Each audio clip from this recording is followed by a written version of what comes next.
Okay. On the maintenance part, it ensures that the power supply has power supply stability, reducing the cost of the future maintenances of replacing, let's say, for example, the power supplies that are worn out, replacing the DC jacks or the adapters, which again are faulty.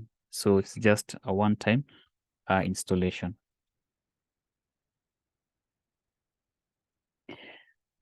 Still more on the cost-saving features. In this case here, when deploying a video surveillance system, cameras are independently supplied with power.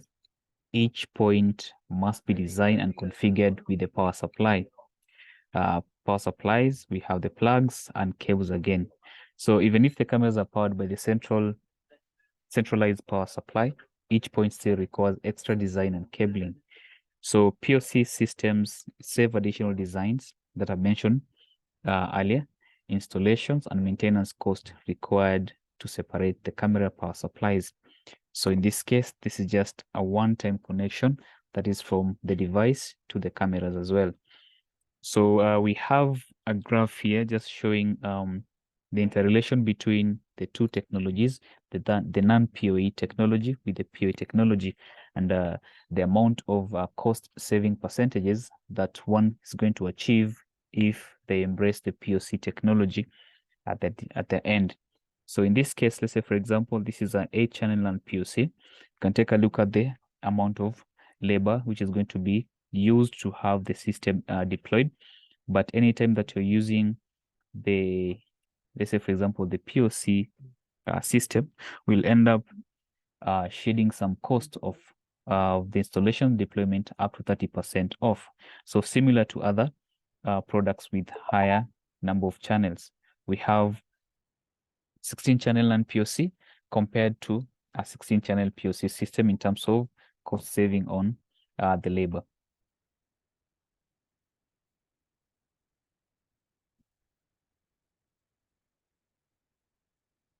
So on the high power supply, the I3-PoC series support full channel power supply output and 12 watts maximum output power for each channel connected to the device, and diverse choice of models are available at the user's disposal.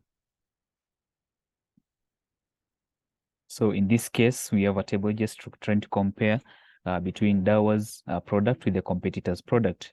So we have the XVR models listed on this far left column. We have, let's say, for example, for the 5000 EI series, that's for the PoC series, that is. The power supply channel is basically 4 channels with a total wattage of 60 watts.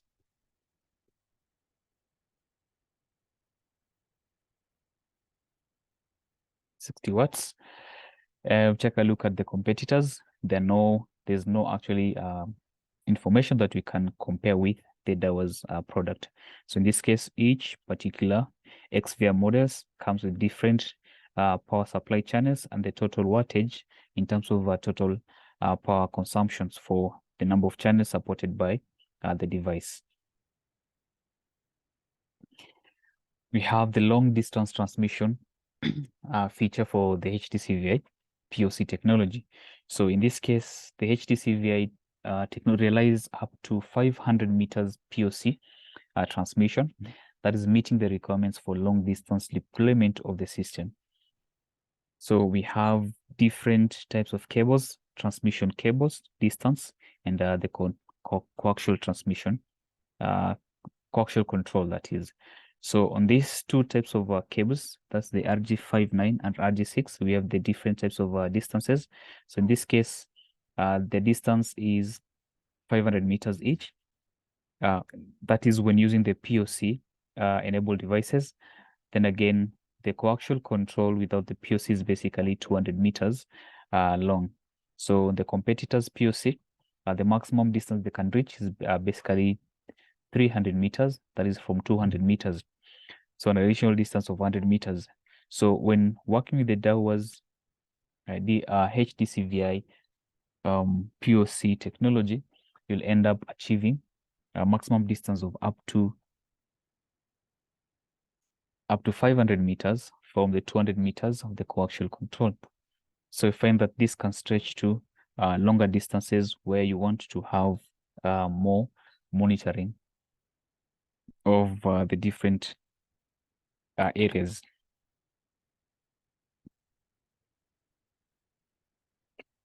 So more on the main features, we have the operational safety. So in this case, this PoC technology will ensure that operational safety with the following protection categories. So we have, let's say, for example, the camera input detection. We have overcurrent short circuit protection. Then again, we have unplugging protection again. So in this case, we have camera input detection, basically going to detect if there is a camera connected to the device itself, then power that particular device. At the same time, it can detect the event, let's say,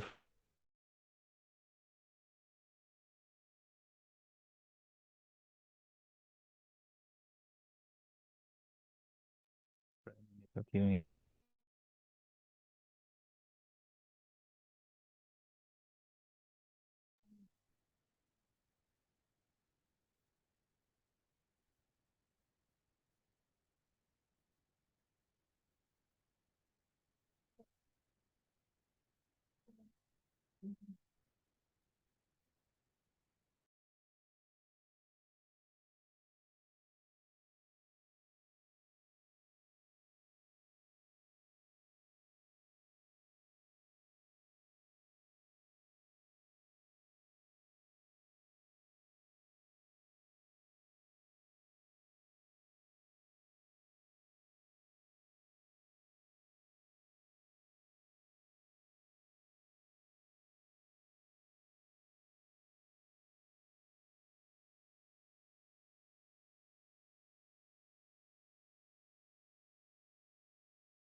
So I'm experiencing some difficulties in my network, so it's being worked on, but I believe everyone now can hear me and again can see my screen.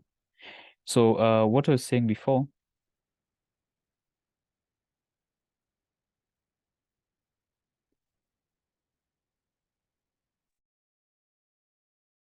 so I was trying to explain some of the main features based on the operational safety, and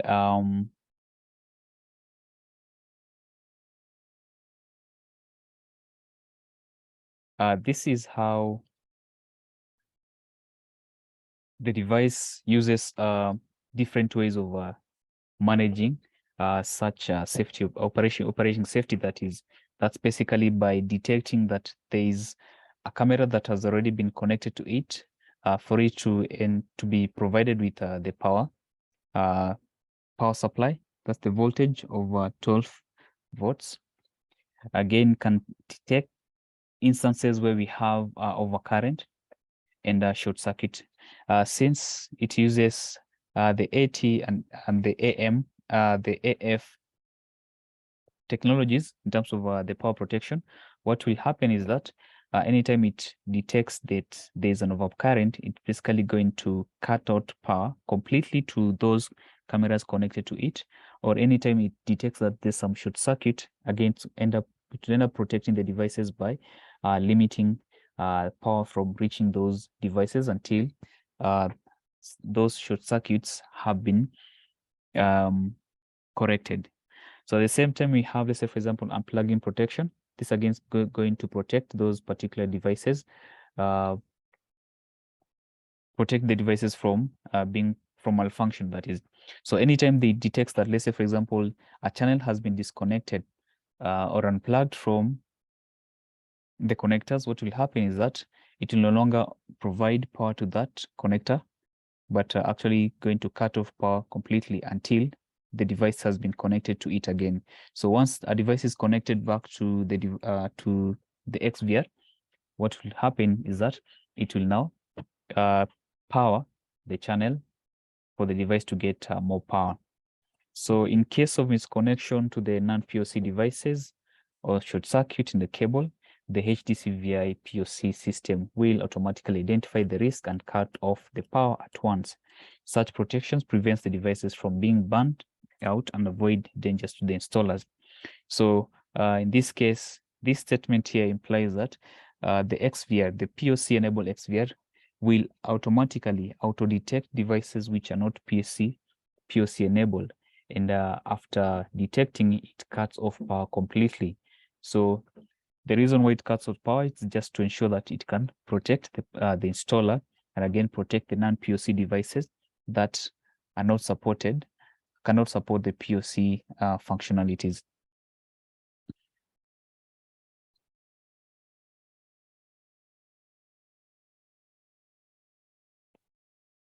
So on the operational safety, we have the interface support for the PoC power supply control. So in this case, it's a good thing that the camera power supply info can be viewed on the device graphical user interface, and the device can turn off the power supply function through its interface. So here we're told that a balloon could be connected for compatibility with the UTP transmission when the PoC functionality is disabled. Just if you don't have the PoC-enabled cameras at the moment, but you have the non-PoC cameras, what can happen is that you can disable the PoC functionalities on the channel that you've connected to that particular camera, so that the camera can work. So when connecting that to a non-PoC, it's recommended that the PoC power switch on the corresponding channel should be turned off. If, let's say, for example, I'm using the 16 channel here, what will happen is that this should supposed to turn off the PoC power on this particular channel connected to the non-PoC camera.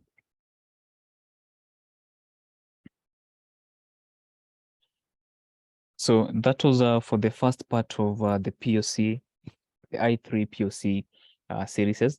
Let's take a look at the second part, which is for the XVR I3 series. So this I3 series do not support the PoC functionalities. They don't have that PoC capabilities. So when describing the new XVR I3 series, we're going to describe them based on these features listed on the far right. I will describe some of the AI features for the device, then go to the smart illumination compatibility of the device, schedule artificial intelligence features, then again, take a look at the real 5MP camera output and some other optimizations just to ensure that the device and the cameras gives you the best output and the best performance in terms of, let's say, for example, doing live view, playback, or doing some search, just to ensure that it minimizes the amount of time one takes to get those results displayed for them. So let's begin with the AI features. So with adopting AI chips and advanced deep learning algorithms, artificial intelligence enables precise recognition of human and vehicles, that is for accurate alarm and quick target search. And this makes it easier for users to focus on real threats and enhancing the video analysis efficiently, and thus significantly reducing the labor cost. So in this case, some of these AI features which have been adopted here based on the deep learning algorithms of the device. So they include features such as the perimeter protection.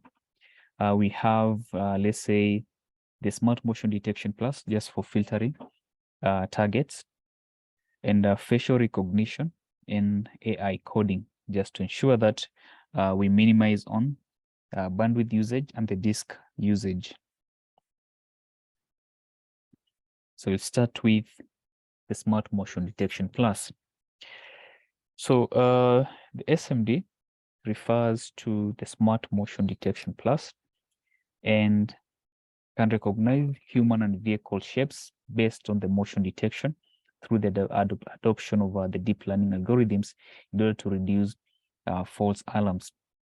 So in this case, the Smart Motion Detection Plus XVR only alarms for human and vehicle intrusion and filters out less important movements, helping users to focus on what really matters and saving time and labor costs on checking the useless alarms. So in this case, the whole point of having the Smart Motion Detection Plus is basically to filter out the true targets from the non-essential alarm triggers. So these non-essential alarm triggers include things to do with, for example, animals. We have leaves, we have, let's say, water, we have flashy bright lights. So in this case, this is just a whole collective of all those essential alarm triggers and non-essential alarm triggers. But now with adaptation of the AI chips, intelligent chips within the device, plus more other deep learning algorithms on the device, we find that now we can filter out what is essential to what is not essential, or the non-essential alarm triggers. So in this case, the only items that have been filtered at the moment are the ones which are basically going to give you the true alarms, or the true alarm event triggers, such as the human beings and the vehicles on this other end again. So leaving out these other non-essential alarm triggers that produces a lot of false alarms. So on the XVR itself, we have ways of selecting those options that basically going to be used for the triggering or the quick search. So we can have these two filters here, the human or the vehicle, or if you're looking for, let's say, for example, just human only, so you can activate the human, then disabling the vehicle end. Or if you're trying to search based on the vehicle and not the human being, if you don't want to take a lot of time with the human selection, what you can do is basically activate the vehicle filters only. But it's always good to have the two all together. So these two will enable quick search feature on the XVR.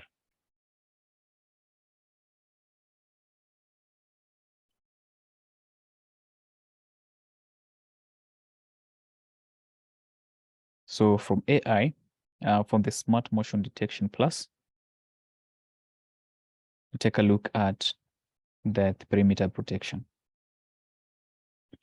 So with the perimeter protection is basically an intelligent analysis based on some IVS. And those IVS rules are basically the tripwire or the area intrusion, whereby it sends alarms only when intrusions triggered by the human or vehicles occur, saving users a lot of those unnecessary actions caused by the false alarms, meaning that you have to keep on working every now here and there just to confirm what could have been the reason why the alarms have been triggered. But now, with the use of the intelligent analysis of the device, we can actually filter out those non-essential alarm triggers, or what can cause those false alarms, with what we need as the essential alarm triggers based on the human filters and the vehicle targets, which basically going to give you these accurate alarms. So in this case, based on this analysis, based on the triple and the intrusion areas, we can set those rules at our perimeters. In the event, let's say, for example, someone tries to go against those rules, and it happens to be, let's say, for example, the human and the vehicles, what will happen is that the alarms will be triggered. But in the event we have this rule that we've set here, as let's say, for example, this is a tripwire, and any of these elements, for example, the rain, the leaves, animals, maybe some other crawling insects, pass by, let's say, for example, this particular tripwire, the alarms will not be triggered because, again, the system will have filtered them to be examples of those non-essential or false alarm triggers.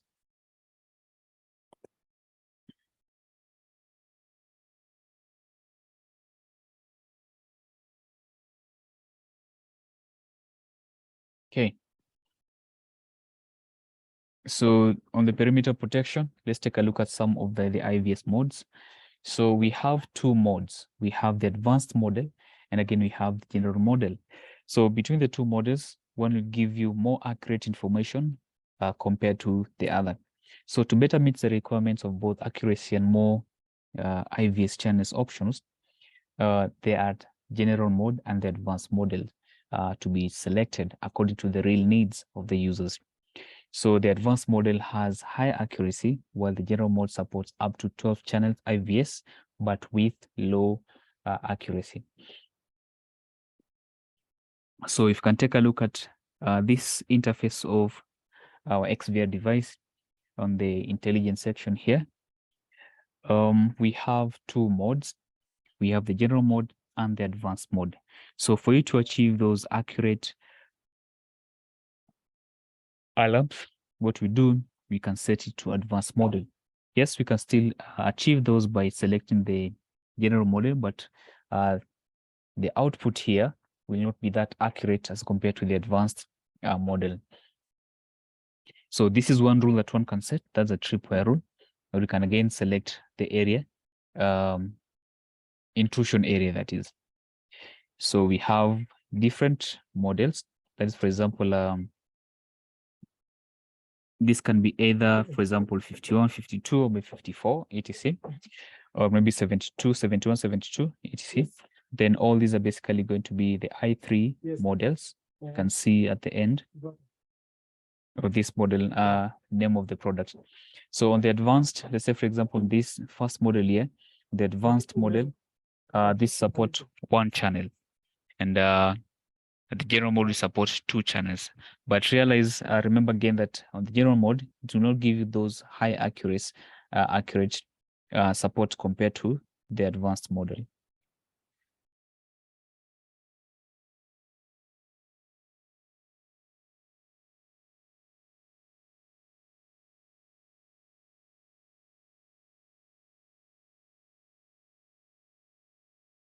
Then we have more on the protection, perimeter protection, that's the application areas whereby you can have these rules set.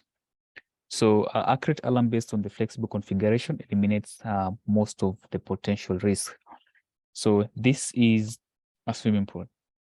So we have so many false alarms in surveillance system. Then again, we'll end up wasting a lot of your time. We'll end up again incurring loss of labor, increase in labor in checking and taking unnecessary actions anytime these particular false alarm triggers keep on triggering the alarms. So in order to enhance the monitoring reliability and efficiency at the same time, an accurate alarm system should be deployed at this particular scene, let's say the swimming pool area. So a solution for this challenge or the pain point is basically having the perimeter protection that will allow users to set the tripwires or the intrusion areas according to the actual needs of the users. So for example here, users can configure specific area with unidirectional crossings that are forbidden. So the perimeter protection push notifications includes the intrusion type, that is for the human or vehicles information. And some of those notifications are the ones which are going to be sent to the user's mobile phone through the DMSS application. So in the event, let's say, for example, someone crosses this particular line, alarms will be triggered, and those alarm trigger, as long as they are essential from the essential alarm filters, the users will end up receiving them on their mobile phones. Then we have the facial recognition feature or function of the XVR i3 series.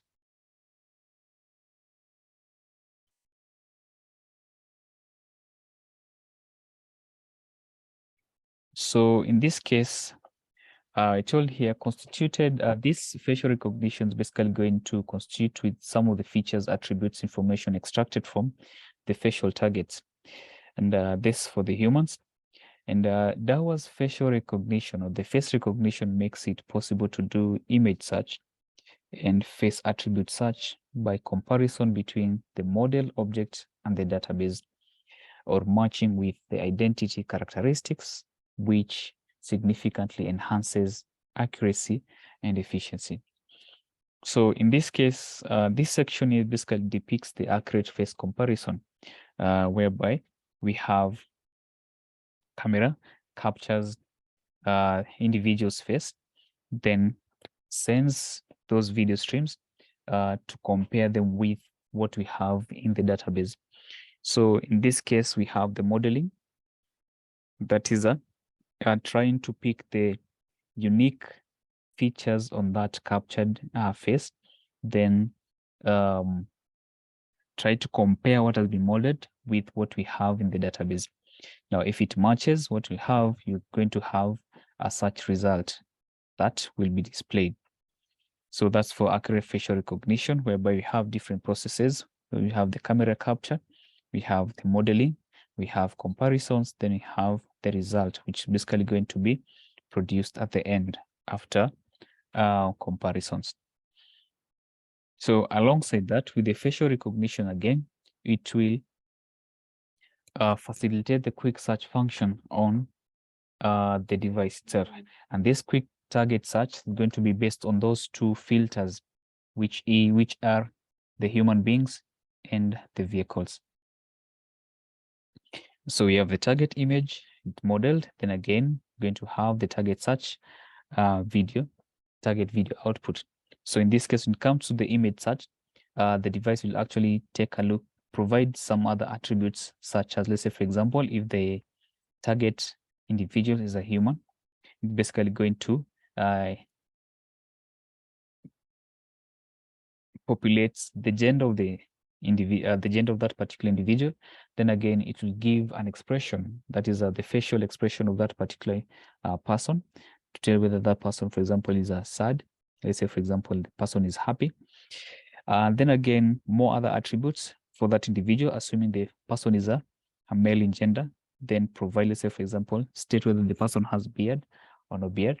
Again, it can judge the age of that individual, and again produce some other information such as glasses on or not again, and again produce some other information such as, for example, the mask, if the person has the mask on or not again. So in this case, when it comes to facial recognition, a lot of functions can be used just to produce better results, and that is from the comparison. Then apart from comparison, you can get, let's say, for example, you can do a quick target search. Then from that particular search, you can end up getting some information. And again, that information will be based, should come with more other attributes, like the ones that we've mentioned at the bottom here.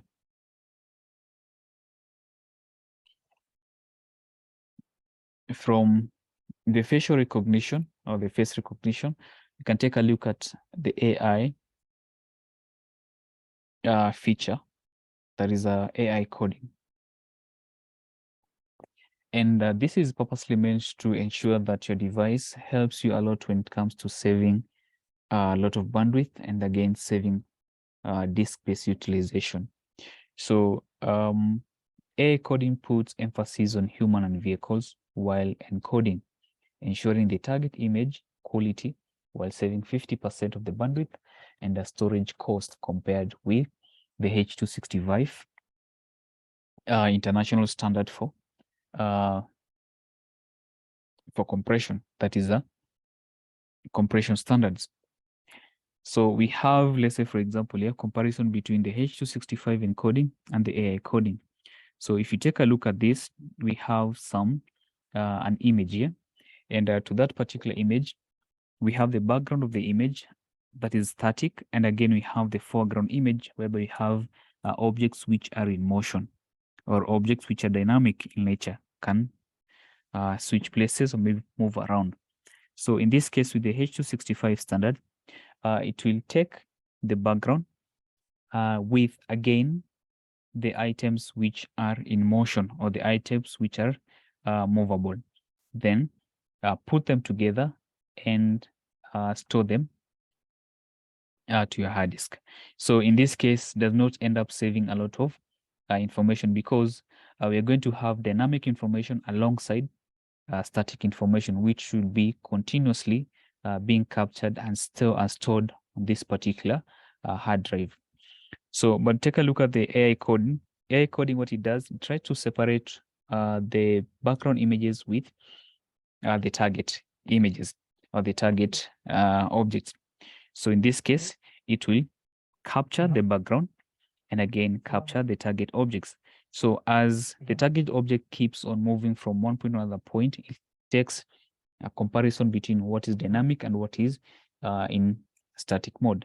So for example, the background here does not change at all. So the frames for the background will not change. So it implies that it will only save one particular background and use that background to keep on adding some dynamic information to it. So implying that you'll end up saving a lot of disk space and again trying to save a lot of bandwidth when it comes to the encoding of the data. So if you take a look at this graphical image here in terms of the comparison between the two, we have AI coding and H265.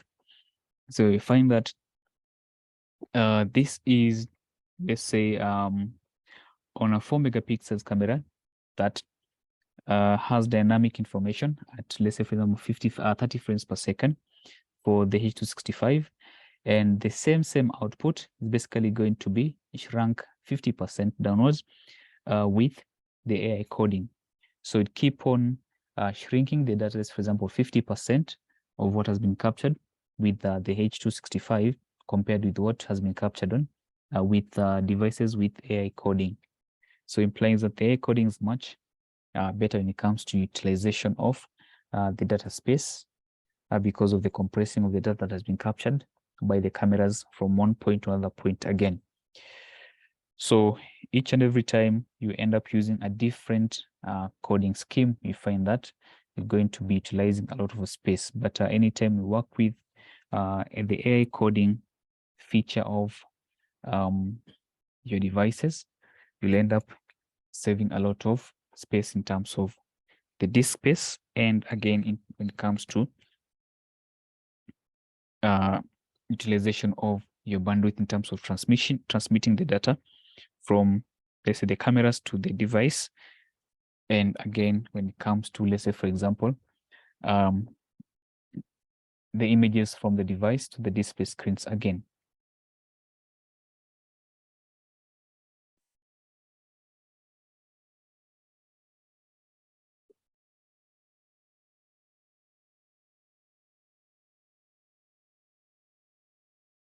So we have AI coding schemes that you can select from the interface of our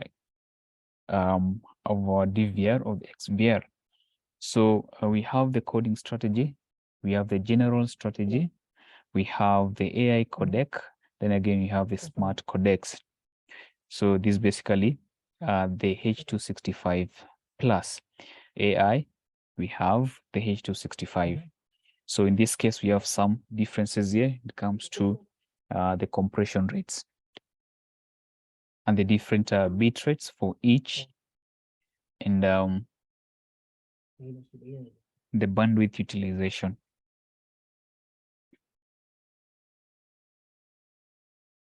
So this can be configured at the DVR, at the XVR's interface ends.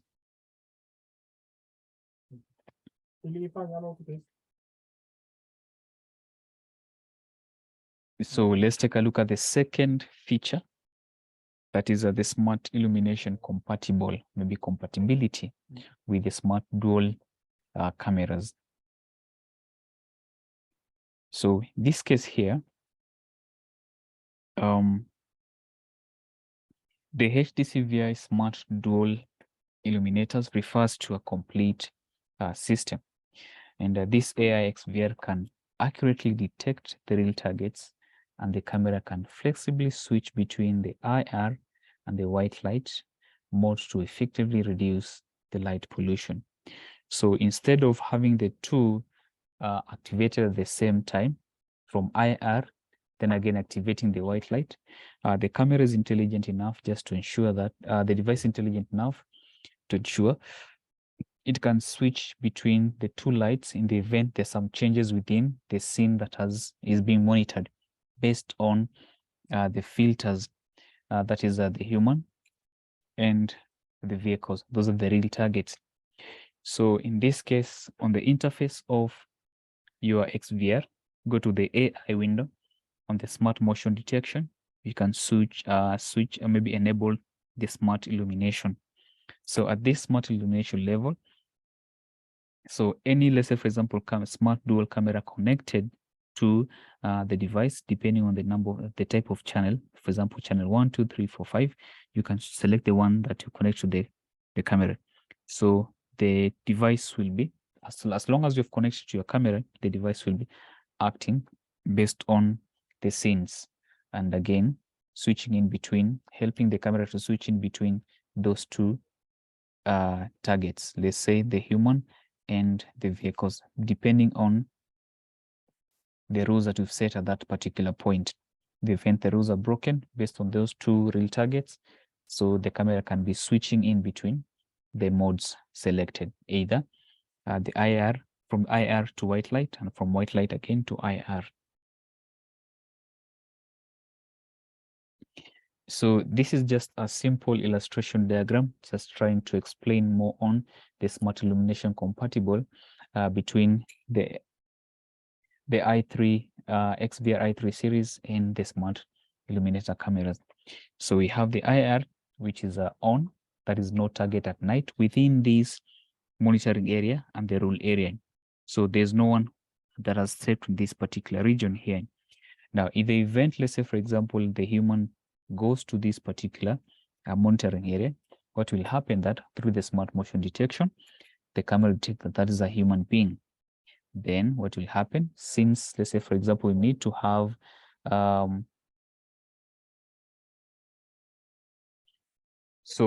that's just a monitoring area.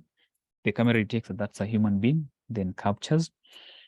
Now, the event that, let's say, for example, this human being gets into the rule area, now this is where the device will activate the smart illumination, meaning that now it will switch off the IR light and activate the white light. And the reason why it activates the white lights, basically for the purposes of having images captured in color format. Now, once that particular individual walks out of this particular rule area, what will happen is that the camera will switch off the white light and go back to the IR light. So this is just the compatibility between the XVR i3 series and the smart dual illuminator cameras.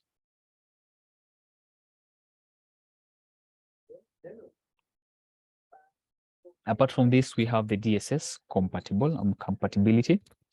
So the DSS, you can actually navigate through all these modes. We have the smart illumination mode, which is by default, just to help the camera switch between the white light and the IR mode light. So in this case, through your mobile application, you can actually select this mode. If you don't want to have the smart illumination mode by default, you can select it, for example, the white light on to always on, or you can choose the IR always to be on this particular section here. So in this point here, we have the automatic selection whereby it supports the smart illumination mode. I can decide to activate the white LED mode or the IR mode from this selection here. Just pick a selection, you click OK. This is through the DMSS applications interface to the camera connected to a certain channel on the XVR that supports the illumination modes. So this is one quick way of having the configuration done from your mobile phone instead of going directly to your NVR, to your DVR, that is. Then we have the schedule AI.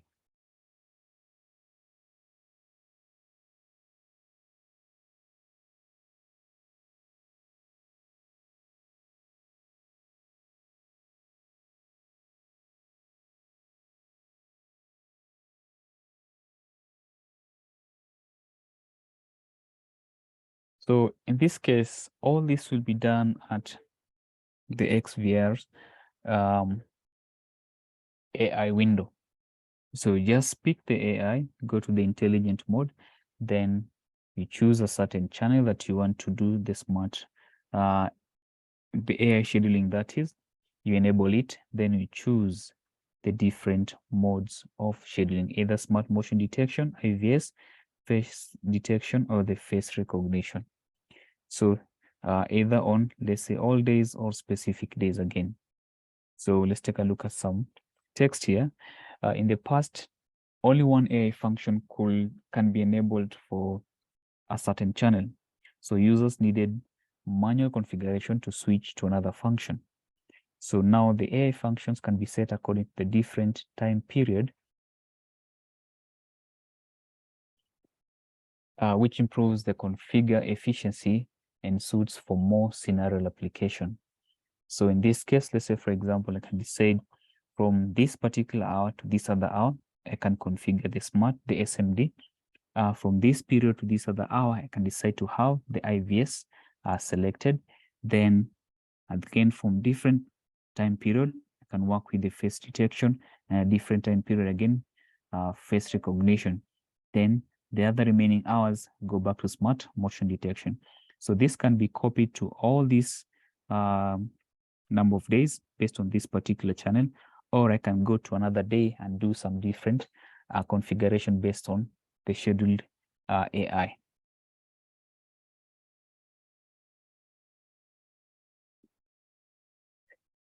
So at the bottom here, we have a note stating that the scheduled AI function is only supported by the XVR 7 series 4K I3 and XVR 5000 4K I3 series with 5232 AN I3, and all models support one channel 4 scheduled AI.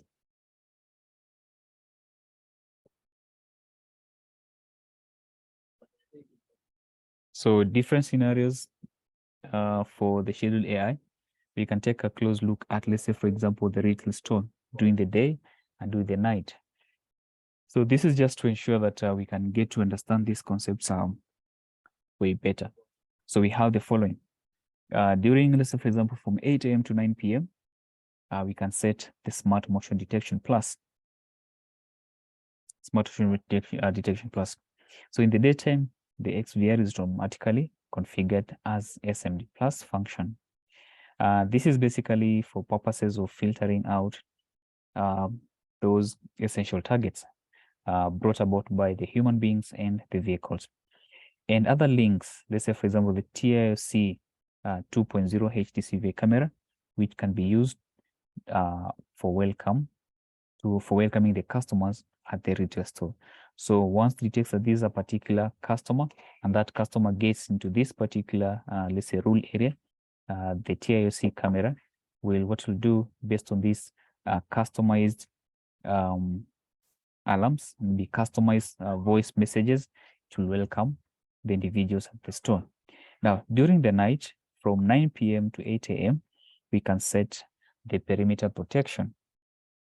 So in this case, in the nighttime, the XVR automatically configured as perimeter protection function, and the links to the TIOC 2.0 HDCVI camera, which can be used to deter the individuals who might want to violate the rules which have been set there. So in this case, upon an individual stepping into the rural area, the TIOC 2.0 HDCVI camera, what will it do is that it will deter, it will use its active deterrence feature to deter the people from proceeding on, maybe from going on beyond the point that has been limited to them. So in this case, this can warn the intruders by using the flashing light, or again, some customized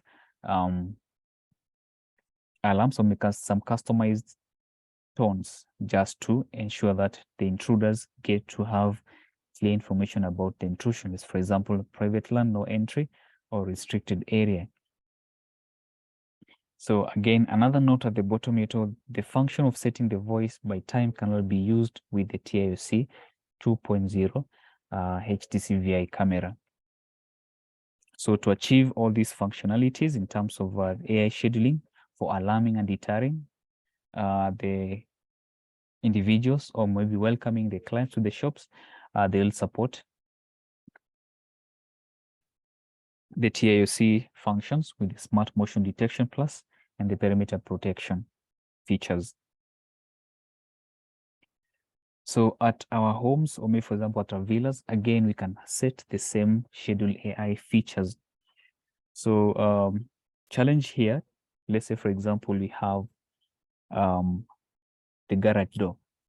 What we have here was parked by others when the owner left home, and it was not convenient to park when the owner drove home again. So the villa is unguarded at night, and the criminals may invade the space again.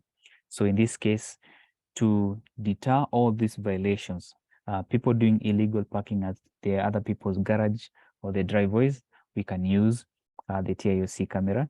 And again, to guard, maybe to protect our property against, let's say, for example, criminals invading the areas, we can again use the TIOC camera just to ensure that we can deter those particular criminals from doing what they want to do, because the camera can use the active deterrence features just to ensure that it can protect the perimeter.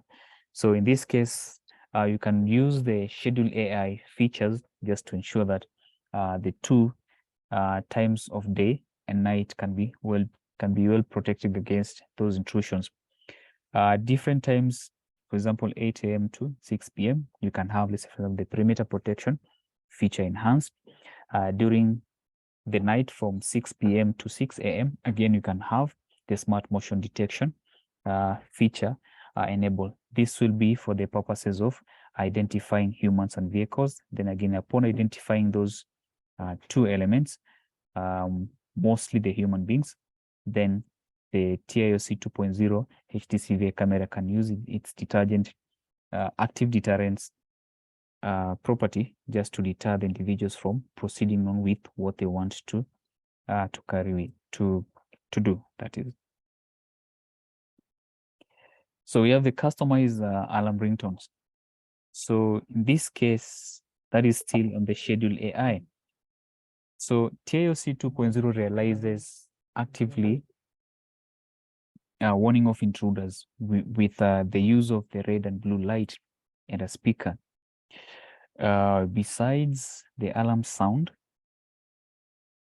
of the camera, can be customized and uploaded through both the DMSS application and the device itself. So bring more convenience and flexibility for the end users. So in this case, those customized alarm ringtones, those are dependent with the users. They're not going to be of any kind of standard. You just have your own customized alarm ringtones, then use the mobile phone or the device to upload them to the camera. Then you set it. In the event, let's say, for example, there's some intrusion, you let the camera now suggest its active deterrence and produce that customized alarm ringtone just to fend off or warn the intruders from doing what they want to do at the point. So two ways of uploading the customized ringtone is basically by the use of the DMSS application, and by the local or the web interface of the camera or the device itself. And so you have a section here for updating. Then unfortunately we have the 1B series. 1B series I, they don't support customization of these alarm ringtones.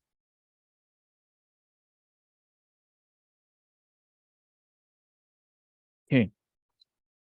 On this schedule AI, we have one-click arming and disarming property that basically going to help users to efficiently or better manage those notifications. So with the arming option, disarm option for the siren and warning light of the camera, users can quickly switch arming and disarming status by the DMSS application. So in this case, it's just basically by swiping this button, for example, to the left, just to disarm, and swiping again to the right, just disarm, or just touching to activate and deactivate the alarms. So in this case,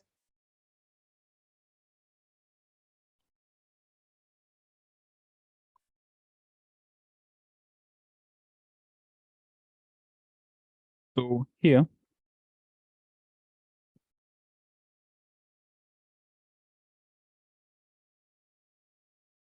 so further, the users can fully choose not to be disturbed by the application or the platform when the event notifications are disabled. So anytime you disable that and you're within the environment where the devices are placed, if you don't want to be disturbed by those so many notifications, you can actually switch them off or switch them on again the event that you leave the place where the devices have been installed.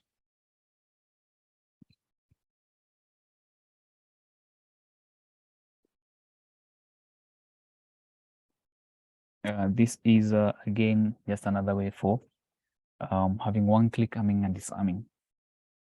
So for the light, for the alarms. So this controls the siren, this controls the light.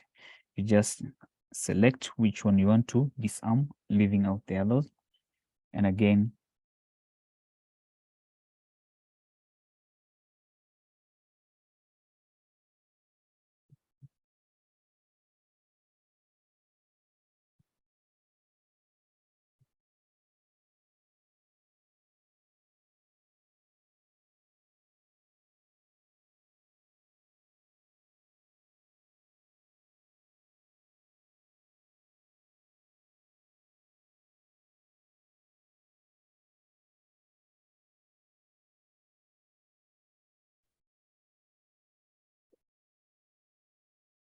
so we have arming and disarming control by the local alarm. So in this case, I told you, besides controlling on the user interface or the DMSS, the disarming and arming can be controlled again by the local alarm of the device.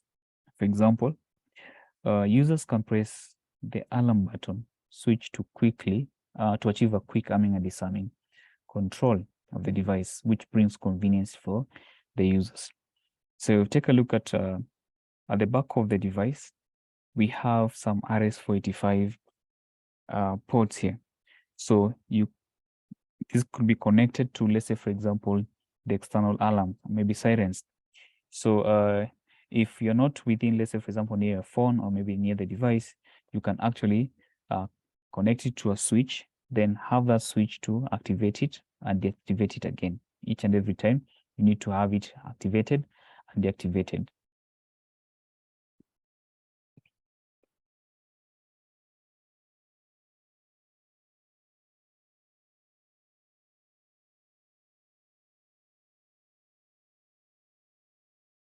So the second last feature, that is for the real-time, the real 5MP camera input.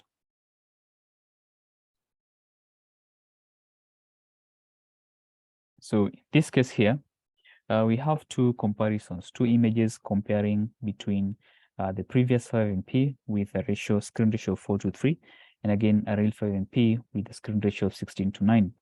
So if you take a look at these two, for example, the 4:3, the image tends to look like has been squeezed inwards. Then the proportion of this particular football here, for example, this ball here, is not that cylindrical in nature, circular in nature that is, but looks a little bit like a rugby football instead of the normal soccer ball. So in this case, this is as a result of the 4:3 in terms of ratio of the display screens. And again, the output tends to be a little bit distorted. The image quality and the details is lost completely.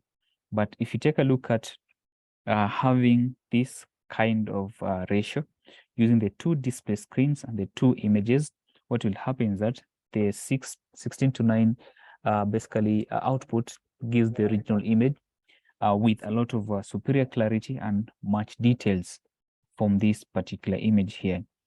So the HDCVI leads the industry in innovatively introducing the 5MP or the real 5MP with a 16 to 9 resolution into our product portfolios. And this will enable to achieve an undistorted 5MP image performance and the super clear details. So this is some features just to ensure that users can get that visual performance in terms of the super clear details of the displays. Then again, in terms of producing real-time images, Real 5MP is the first 5MP real-time camera in the market compared to the previous 5MP at 20 frames per second or the competitors. It provides more fluent visual experience and the better restores the image at the monitoring scenes. So in this case, this has 25 frames per second, this has 20 frames per second. So there's some difference in terms of the frame rates. So there's a difference in terms of 5 frames. And you compare the two, you find that the one that has more frames per second ends up producing more detailed information and again clarity in terms of formation. And when doing the monitoring, you find that the images or the videos tends to be more smooth when it comes to the movement or the motion. Compare that with the 20 frames per second, so implying that this kind of image or maybe output will not give that clear detailed information. It will end up leaving some ghosts the minute the object tends to move to a certain direction, leaving out some traces of some images being left behind. So this is as a result of having fewer frames per second compared with a device that produces multiple frames per second. So the higher the number of frames per second, the better the image quality in terms of clarity and completeness of the images captured by the cameras.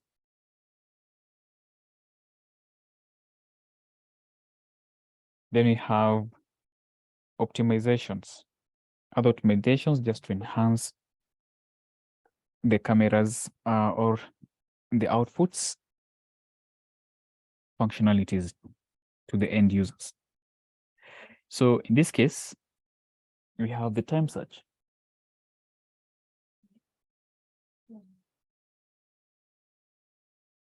For the time search, if you want to search the video recording for a period of time, let's say for example within a week, you can directly select the time period instead of the manually entering the day and time, which brings great convenience to the end users. So this is earlier interfaces. This is the newer interface, maybe after improvements. So in this case, one had, let's say for example, to select the channel, then select the time period, then start entering the times and doing the search. So this takes longer when it comes to providing clear details of what the individual needs to search.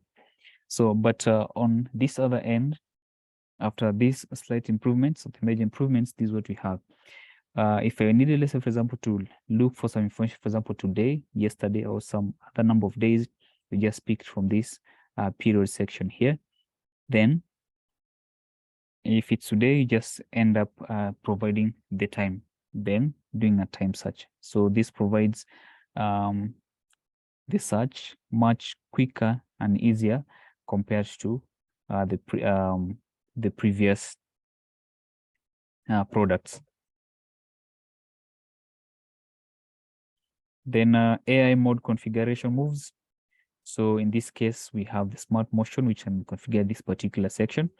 Apart from the smart motion, you can select the face detection, you can select the IVS, or you can select combination of IVS with the smart motion detection again, this other end.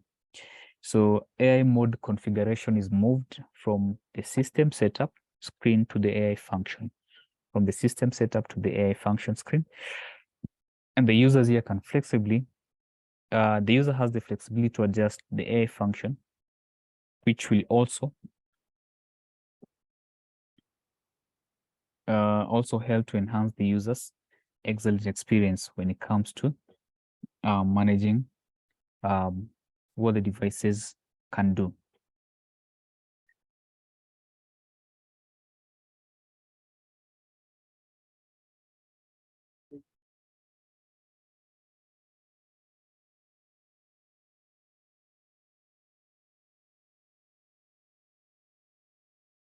So we have instant playback optimization. These are slightly similar to what we had before. So the instant playback,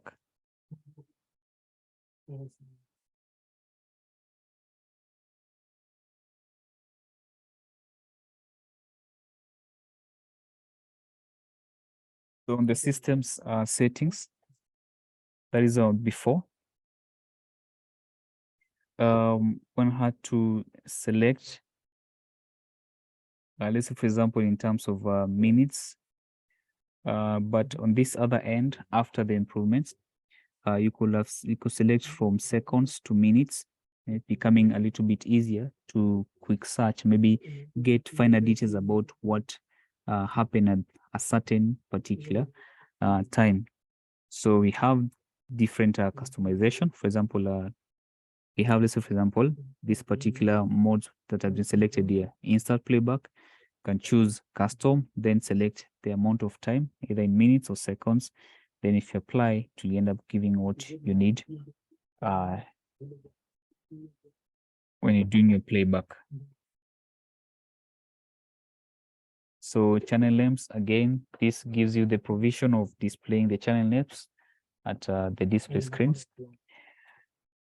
For example, you can the channel name, the channel number, again, the time and date on the display screens again. Apart from that, let's take a look at some of the products that some of these features that we mentioned support.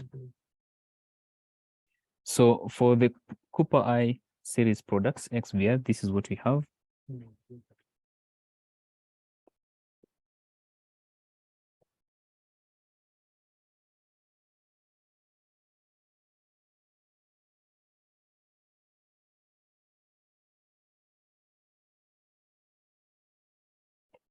Okay.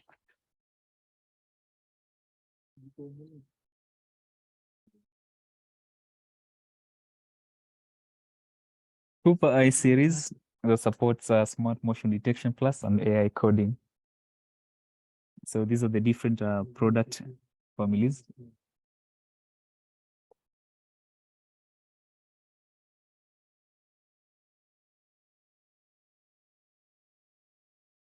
That is XBR 1B04, I1B08I, 1B16I. So this is XVR 1. B here is basically going to suggest that this is the second generation that supports H265, and these are the number of channels that you have, and this is an intelligent device. So the same case applies to this. This is a 1B04HI. These are for this supports up to 2 megapixels, that's 1080. This will support up to 5 megapixels. So we have the different parameters for the two products. Let's take a look at different products again. That is for the Cooper I series XVR. So this again for more on those other products. So we have products that supports 720p to 1080. So in this case, this supports AI coding and smart motion detection. So with the AI coding, just ensures that you save a lot of disk space and again bandwidth when it comes to encoding of the data. So this is for the 4000 I series. So we have different product models here. we have 4104C, I4104HSI, and 4216 and 4232 ANI. So the C's, the HS, and the ANs are basically the casing of the product.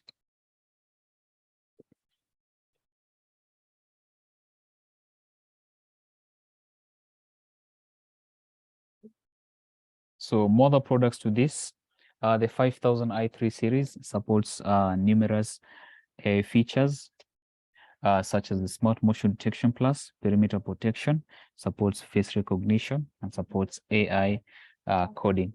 So the products, we have them.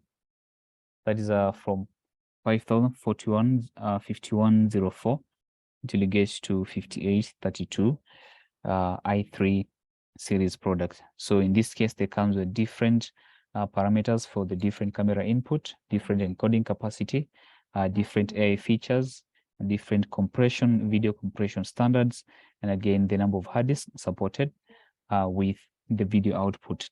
So which can be through the HDMI and the VGA to your display screens. So on the cameras, we have supports CVI technology from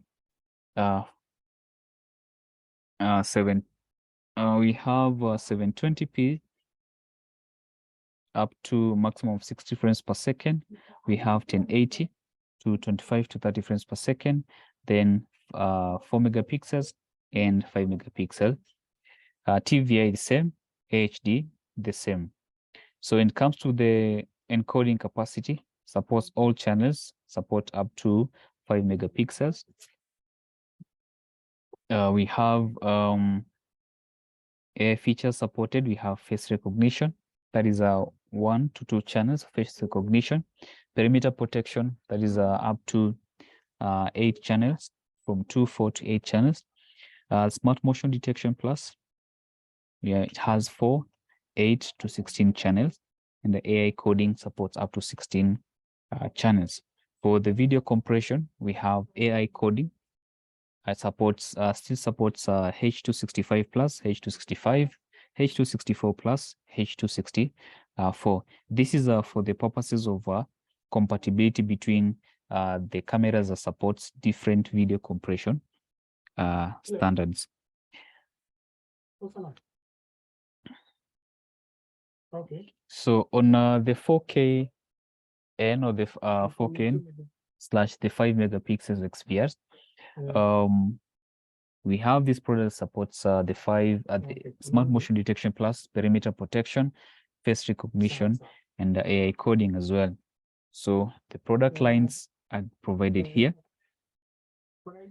So this kind of products can display up to 4K in terms of resolution with these different frames per second. So all this will support 4K resolutions.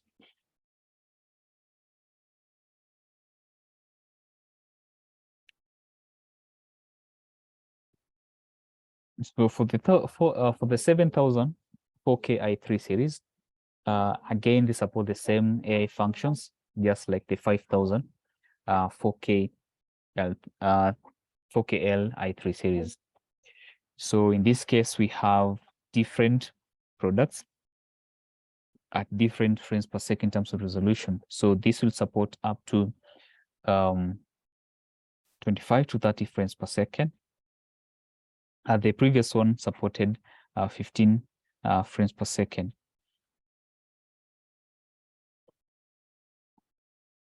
So when it comes to the AI features, the 7000 4K i3 series supports up to 6 channels face recognition. This will support up to 12 channels for perimeter protection. Then will support SMD plus and AI coding full channel. So all the channel supports, they're not limited. They support full SMD plus and AI coding in terms of its AI feature.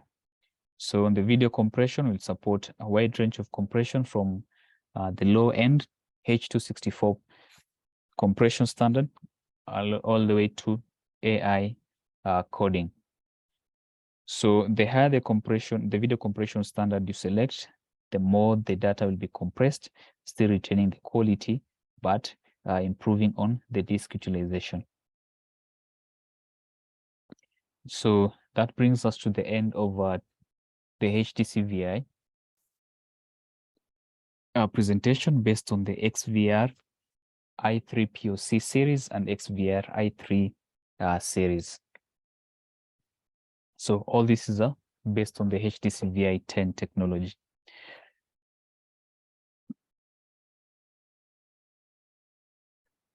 So thank you so much for participating in this. In case you have a question, you can actually raise it. If you have a concern, maybe clarification, we can do it before we close the class. Any question?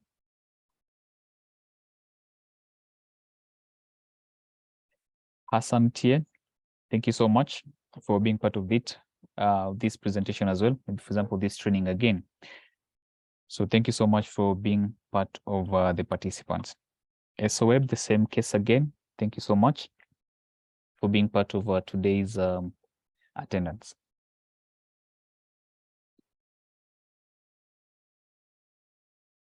Perhaps for those who might want this presentation again, you can have your email addresses dropped at the chats. I'm going to collect them, then convert the presentation in such a way that can be sent over your email addresses for your disposal.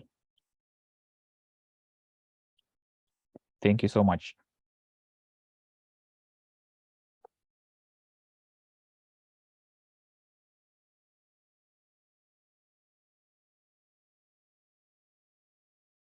For those wishing to have the presentation, just drop your email address. I'm going to have it done.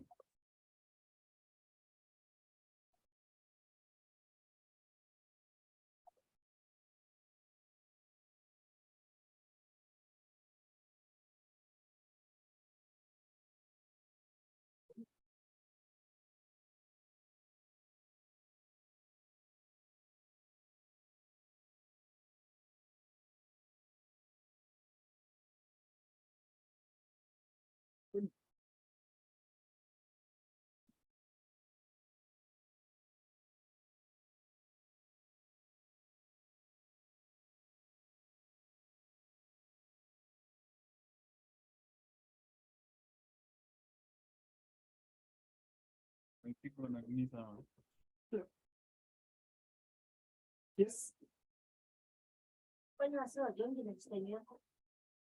Oh, acha nimwambie ongeze kwa quotation yake hapa akupeke. Acha nimwambie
I have a question. Yes. Now, on this POC systems, Yes. you are talking about the use only on transmitting the videos from camera to DVR. You only Yes. use one cable, Yes. and you find out that that cable does both the power, Transmission, power, audio, and video. Yeah. Do they have another unit or just a cable direct from the camera DVR? So in this case, they use the ordinary coaxial cable. You don't have to get a special kind of cable to Like the connect the two. RJ59? Yes. Yes. Okay. Just terminate one end So goes to there's the no need camera. of power supply. Yeah, here you don't Yes. need the power supply. It's just borrowed. It's borrowed from the concept of the PoE technology, whereby the NVR powers the IP cameras Okay. automatically. Yes. Because I was seeing another diagram. Yes. We have something like, I don't know, it's a converter or whatever, but it goes direct also to the power supply, and then from the power supply now to the DVR. Is it the same Now, system or that?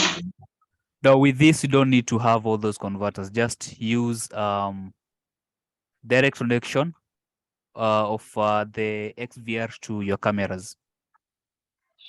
Just like Okay, how you and use then, your yes. and can you also be getting some prices of those devices, because you can Price. go to do a quotation for and Okay. you need to know sometimes the prices. So I think on the pricing matters, maybe I at the end of the class I drop a contact for the marketers. They have the information about all the pricings for the products. It's Okay. okay. Yeah. Okay. It's okay. Thank you. Okay. You're welcome.